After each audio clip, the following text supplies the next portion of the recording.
চলো আজকে মাছ আঁকি। এর জন্য কি লাগবে? কিছুই না, বাড়িতে থাকা যে কোনো কাপড়, একটি কালো রং আর একটি তুলি। এরপরে দেখতেই পাচ্ছ আমি কিভাবে মাছগুলো এঁকে ফেলেছি, জাস্ট বর্ডার লাইন। আর ভালো করে দেখলে তোমরা অবশ্যই বুঝতে পারবে কোনো মাছই কিন্তু একরকম নয়, ঠিক আমাদের মতনই।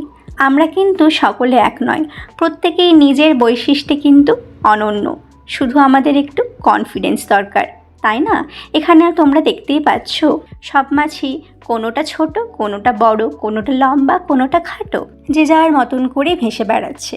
আমরা যেমন প্রত্যেকেই দৈনন্দিন জীবনে যে যার মতন করে দিন কাটাচ্ছি, কেউ কিন্তু কারো গল্প জানি না, অথবা ততটুকুই জানি যতটুকু আমাদের জানানো হচ্ছে। কিন্তু এরই মধ্যে একটি হলুদ মাছ এসে উপস্থিত। খুব ভালো করে লক্ষ্য করলে দেখবে ও কিন্তু স্রোতের বিপরীতে যাচ্ছে, একদম সকলের থেকে আলাদা পথে, যা আমাদের মনে করিয়ে দেয় অন্যদের থেকে আলাদা হয়ে বেঁচে থাকার গল্প।